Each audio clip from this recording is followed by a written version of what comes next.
Et à présent, mesdames et messieurs, nous arrivons à notre débat principal avec notre invitée, Madame Rania Ramzi, qui est guide touristique et égyptologue. Bonjour et bienvenue. Bonjour Samah. Bonjour. Merci. Alors, premièrement, si on va aborder la ville de Luxor, on peut passer des années à en parler quand même, des heures à parler du temple de Luxor ou du temple de Karnak et l'allée des Béliers et l'évolution historique de ces monuments pittoresque, je dirais. Mais on va essayer de nous centrer sur quelques points forts de la ville de Luxor, une ville à musée à ciel ouvert, incroyablement belle. Hier, la festivité était incroyable. Tout le monde a été émerveillé, je dirais, par cet événement historique qui est la découverte ou la redécouverte de l'allée ou l'avenue des Béliers et des Sphinx. Premièrement, on parle de Béliers et des Sphinx. Tu m'avais dit quelque chose en off qui était tellement intriguant pour moi, mais je pense que tu peux nous élucider là-dessus. En fait, Samah, pour le mot sphinx, ça vient d'un mot en hiéroglyphe dans la langue égyptienne ancienne, c'est Tchepasankh, qui veut dire l'image vivante de Dieu. Et du coup, là, pour l'avenue des sphinx qu'on a entre les temples de Karnak et le temple de Luxor, on a au début, partant de Karnak, on a les sphinx à tête de bélier, comme le bélier était le symbole du dieu Amon, ou bien le dieu Amon-Ré, le dieu suprême de toute la ville de Luxor à l'époque du Nouvel Empire pharaonique.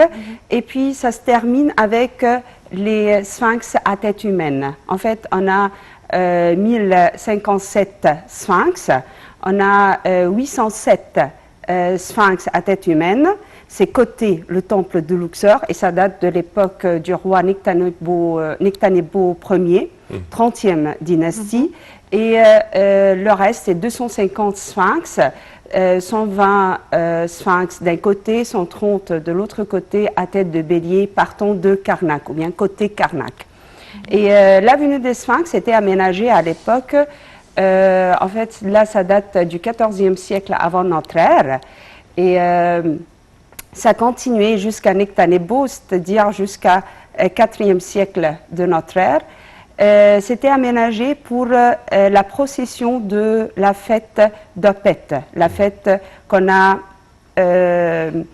célébrée hier dans un événement légendaire, comme on a l'habitude maintenant de notre cher ministre, vraiment, oui, Dr Khaled El Arani, qui fait un grand effort, franchement, pour mettre l'Égypte souvent dans les grands titres dans les médias, dans le monde entier, et vraiment avec des grands événements. Ce n'est pas uniquement des petites découvertes ou bien des petits événements, au contraire.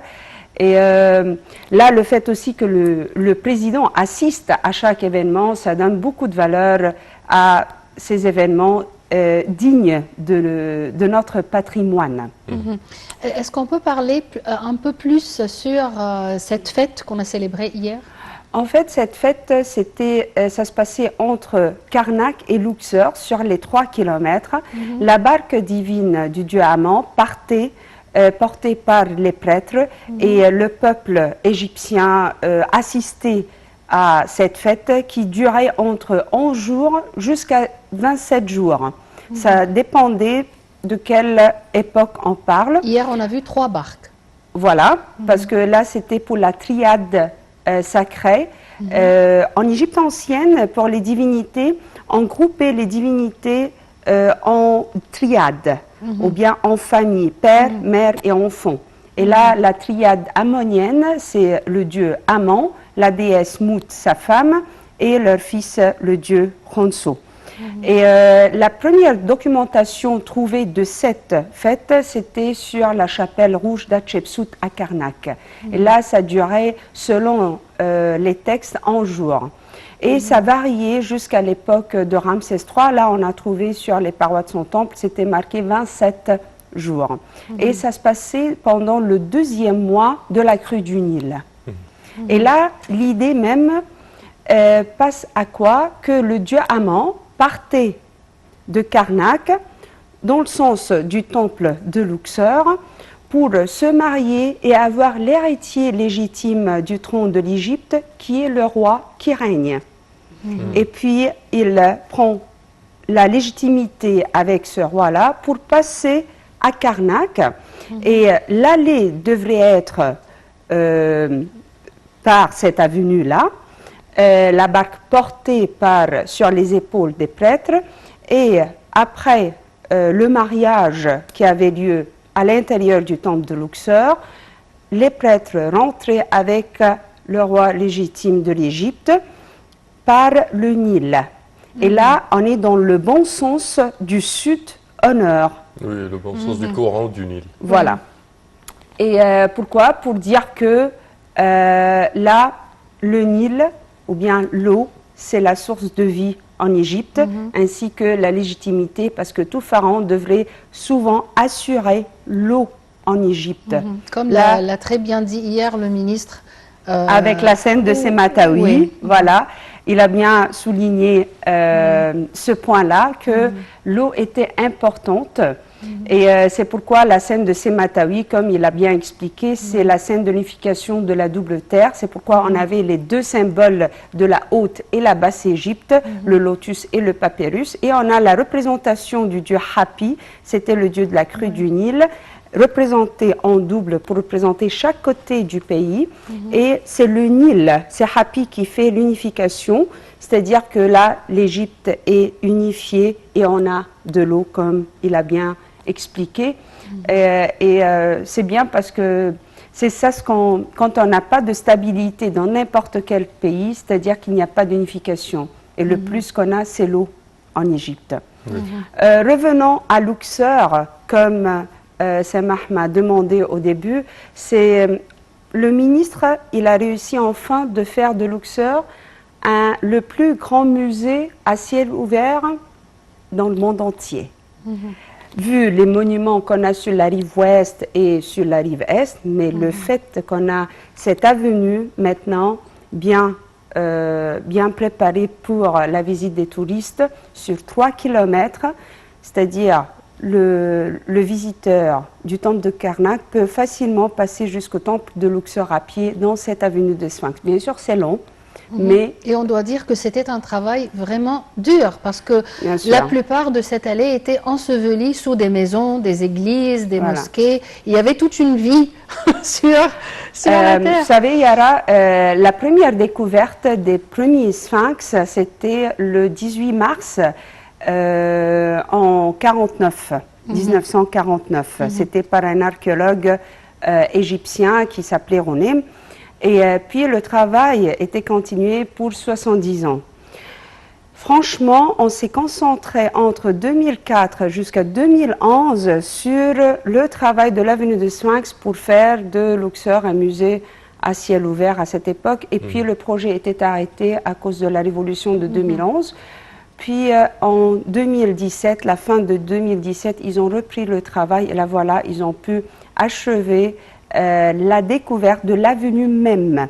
Mais les sphinx, là, il y a encore du travail. Là, comme le ministre il a dit hier, on vient de découvrir 10 têtes de sphinx il y a 3-4 jours. Et ça continue. Mais l'allée même, ou bien l'avenue même, c'est découverte à 100%. Pour la ville de Luxor, comme on vient de dire, le nom même de Luxor, comme on a abordé ce sujet avant de commencer, c'est le nom arabe de la ville. Voilà, Al-Aqsur. Par contre, le vrai nom de cette ville à l'époque de Ramsès, d'Hatchepsout, à l'époque égyptienne, c'était Wasset. Et Wasset, c'est-à-dire la puissante. Et c'était parmi les sceptres portés par le roi, le Was. Et puis avec l'époque gréco-romaine, quand on a eu les Grecs au IVe siècle avant notre ère, ils ont voulu faire de Wasset, ou bien de cette ville Thèbes, comme la Thébaïde grecque. Du coup, ils ont changé le nom de Wasset en Thèbes. Et puis quand on a eu les Arabes au 7e siècle, notamment en 640, Ils passaient à Luxor pour trouver les monuments. Et à cette époque, on n'avait pas vraiment cette culture de temple, ou bien des monuments égyptiens en général. Alors, ils ont cru que ces monuments-là, ce sont des palais.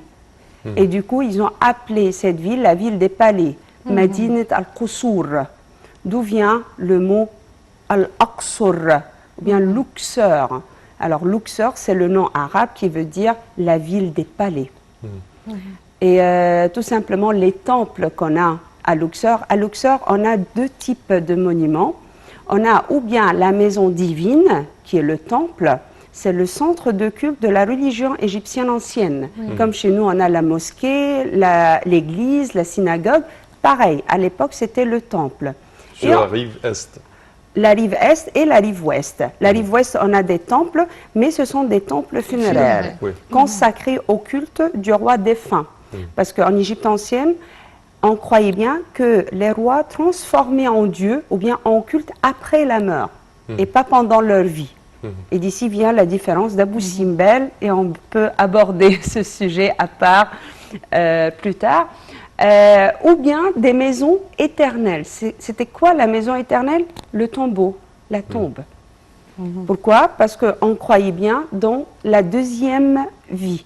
Et notre civilisation était basée sur ces croyances. La deuxième vie qui était pour l'ancien Égyptien une vie éternelle. Et cette idée-là, il a eu du soleil. Le soleil qui se levait tous les matins pour se coucher tous les soirs. Mais il a dit, tant qu'on a un deuxième lever le lendemain, sûrement on a une deuxième vie pour l'être humain. Du coup, le lever du soleil, c'est la naissance du bébé. Le jour, c'est sa vie sur Terre. Le coucher de soleil, c'est la mort. Mais tant qu'on a un deuxième lever, c'est-à-dire on a une deuxième vie, ou bien une vie, soi-disant. Voilà, la vie éternelle, c'est comme notre croyance actuelle pour les religions de nos jours. Et c'est pourquoi pour l'ancien Égyptien, la mort n'était pas la fin. C'était simplement un passage de la vie terrestre à la vie éternelle. Et d'ici, on a eu les maisons éternelles, les tombes, qui étaient en pierre pour résister au temps, au siècle. Rania, si on parle de l'événement d'hier, il y avait, dès le début de l'événement, Monsieur le ministre et Monsieur le Président étaient devant le temple de Luxor. Et là, il a parlé des gravures de la bataille de Qadesh avec Ramsès II.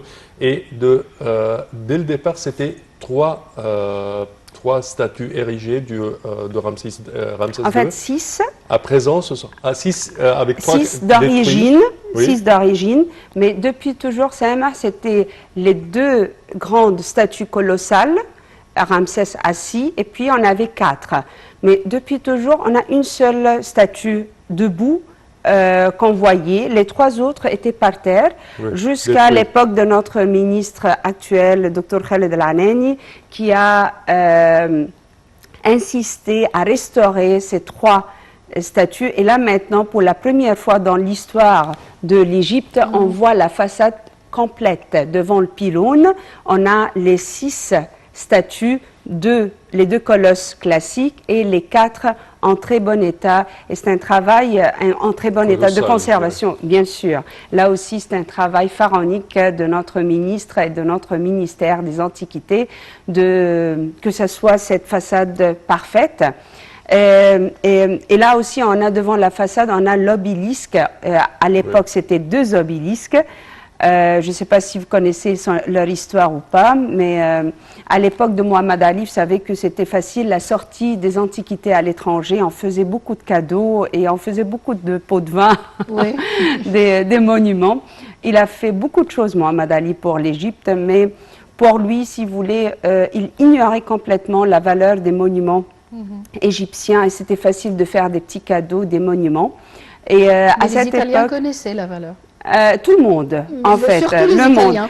Toutes les grandes collections de l'Égypte dans les grands musées étaient faites pendant cette époque-là. Et en fait, il avait offert aux Anglais 2 obélisques qui se trouvaient devant le temple grec à Alexandrie, qu'on appelle les 2 obélisques de Cléopâtre, que les Anglais les appellent jusqu'à nos jours « The 2 Needles of Cleopatra ». Et Champollion, il a était... bien choisi. Hein. Ouais, et en fait, Champollion, il était en Égypte, il a su les nouvelles, il était fâché comme tout et il avait écrit à Louis-Philippe en lui disant comment ça se fait que les Égyptiens offrent ces 2 obélisques aux Anglais et pas aux Français, les amis des Égyptiens. Et du coup, Mohamed Ali disait à Louis-Philippe, ne te fâche pas, prends les 2 obélisques de Cléopâtre, je donne aux Anglais n'importe quel autre obélisque, on a beaucoup en Égypte. Et par hasard, Champollion faisait une petite balade à Luxor, il a trouvé que les 2 obélisques du temple de Luxor étaient beaucoup plus beaux, plus grands que les 2 autres obélisques de Cléopâtre. Du coup, il a dit à Mohamed Ali, c'est bon, tu peux laisser les 2 obélisques de Cléopâtre pour les Anglais et pour la France, on est satisfait avec les 2 obélisques du temple de Luxor. Et c'était offert officiellement les 2 obélisques du temple et pas un seul, comme on raconte, en 1833 à la France. Mais comme c'était dur de transporter un obélisque, c'était érigé à la place de la Concorde le 25 octobre 1836 par l'ingénieur Lebas. L'autre était laissé sur place jusqu'à l'époque de Mitterrand, qui a dit non, ça ne se fait pas qu'on prend des antiquités de l'Égypte. Et même, il voulait rendre l'obélisque de la Concorde, et c'est l'Égypte qui avait refusé à cette époque en disant non, c'est un symbole d'amitié entre les Égyptiens et les Français. Et maintenant, l'obélisque du temple appartient à l'Égypte officiellement. Wow. Après, une fois on passe à l'intérieur, on trouve franchement la richesse de l'Égypte, parce qu'après le pylône, quand on passe à la cour à ciel ouvert, tout d'abord, il faut qu'on sache, pour les temples égyptiens, on commençait la construction de l'intérieur vers l'extérieur. Oui. Du coup, les parties les plus récentes, souvent, sont à l'extérieur, et les parties les plus anciennes sont à l'intérieur. Et le temple de Luxor, on a commencé dans des époques antérieures à l'époque d'Amenophis III, mais on peut dater ce temple-là, ou bien on peut dire que c'était l'œuvre principalement de 2 grands pharaons, c'était Amenophis III et Ramsès II. Et là, on commence par Ramsès II. Et Amenophis III était, je dirais, pas le parrain, mais c'était le père d'Akhenaton. Oui, et en même temps, pour Ramsès II, il était c'était son idole. Oui, l'idole. C'était son idole, et Ramsès II, pendant sa vie, n'a fait qu'à imiter les travaux d'Amenophis III. Et franchement, l'Égypte était très prospère à l'époque d'Amenophis III. Et c'était l'époque de l'école des statues colossales. Oui. C'était à l'époque d'Amenophis III. Et Ramsès II, il a continué son chemin, si vous voulez. Et c'est pas pour rien qu'il a eu un fils comme Akhenaton qui était différent des autres. Et c'est pourquoi, quand on commence la visite, on commence d'abord par la partie des colosses, les obélisques, le pylône, ça date de l'époque de Ramsès II, puis la cour à ciel ouvert. Et une fois on est à l'intérieur de la cour, on trouve la chapelle qui date de la 18e dynastie, avec les 3 chapelles pour les 3 barques divines. Oui. À gauche, il faut trouver les vestiges. On ne les voit pas maintenant, mais c'était les vestiges d'une église copte. Et sur ces vestiges-là, on a construit la mosquée d'Abou el-Hajjaj, qu'on trouve maintenant, qui date de la fin de l'époque ayoubite. C'était son âge 800 ans à peu près. Et c'est une mosquée de culte jusqu'à nos jours. Et j'aimerais vous dire, quand on visite la mosquée à l'intérieur, on trouve les murs du temple, hein, avec les hiéroglyphes, les colonnes et tout. On n'a pas bougé. Hein. Je les ai vus, oui. C'est splendide. C'est impressionnant. Et après, vous trouvez... C'est l'Égypte. Voilà, c'est l'Égypte, toutes les religions. Il y a également le Mouled de Haggag. Voilà. Il y a une procession de 3 ou 4 soi-disant barques. Voilà, mais c'est ça, parce qu'au départ, c'est la procession de la fête d'Opet, selon la documentation, commençait par une barque, ce qu'on voyait sur la chapelle rouge d'Hatchepsout. Et puis, on a trouvé 3 barques pour la triade sacrée, et puis on a trouvé 4 barques pour avoir aussi une barque pour le roi qui régnait. Alors du coup, El Mouled, ou bien la fête d'Abou el-Hajjaj, continuait la procession. Oui, voilà. Et j'aimerais vous dire que même dans les églises coptes, il y a beaucoup de processions pareilles. Hein. C'est vrai, c'est pas avec des barques, mais avec les icônes, des dessins et tout ça. Même idée, je trouve. c'est l'évolution des religions. Oui. Et je trouve le temple de Luxor est vraiment l'icône de ce mélange de religions. Voilà. Surtout que même quand on continue à l'intérieur, on trouve le temple du culte impérial qui date de l'époque romaine.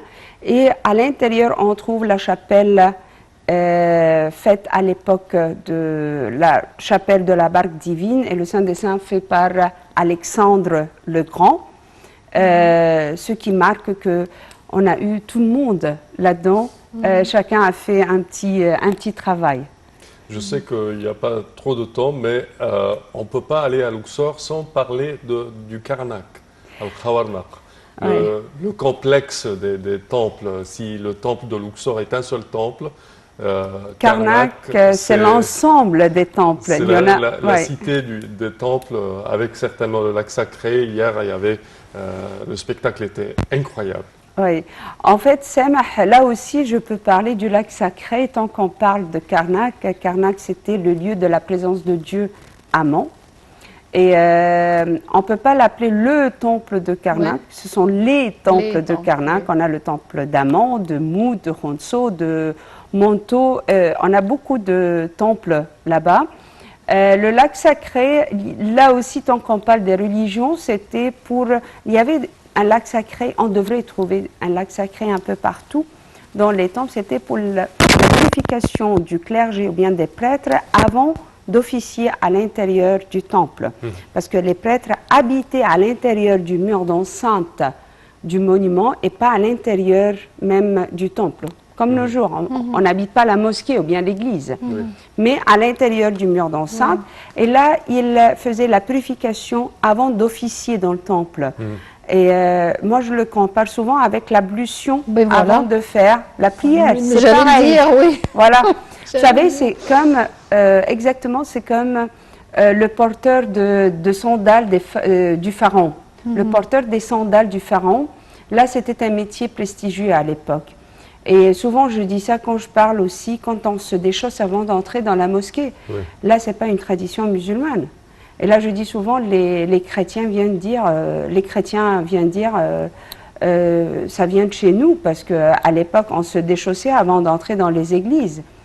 Bref, les Juifs viennent dire non, c'était pas chez vous, c'était chez nous, parce que quand Dieu avait parlé à Moïse, il lui avait demandé de se déchausser avant d'entrer dans le Saint des Saints, mais c'est encore plus ancien avec chez nous, hein, les pharaons, voilà, ou bien l'époque des anciens Égyptiens, c'était un signe d'impureté de porter des sandales à l'intérieur du temple. D'où venait le ce temps métier? presse et j'ai une question très importante. Est-ce qu'on s'attend à une autre parade, à une autre cérémonie grandiose? Il y a le grand musée. Voilà, ce qui est sûr que d'abord avec notre cher ministre, on attend à beaucoup de choses. Deuxièmement, déjà on a le grand musée qui nous attend. Et ça devrait être l'année prochaine, mais on ne sait pas quand exactement. Ça devrait être... on sera ensemble tous les trois de toute façon. Voilà. On nous appelle à l'écouteur pour nous dire qu'on a dépassé notre temps, mais chers téléspectateurs, un moment incroyablement gai et en même temps, je dirais, de fierté de l'Égypte ancienne, de notre héritage, de notre patrimoine. Au terme de cette édition, nous tenons à remercier Madame Rania Ramzi, qui est guide touristique et égyptologue de renommée. Merci à vous. Merci Samah, et c'était vraiment un plaisir. Le plaisir est le nôtre toujours. Et au terme de cette édition, chers téléspectateurs, je tiens à vous remercier et je tiens également à remercier ma collègue Diana. Merci Samah, merci tout le monde et à la prochaine.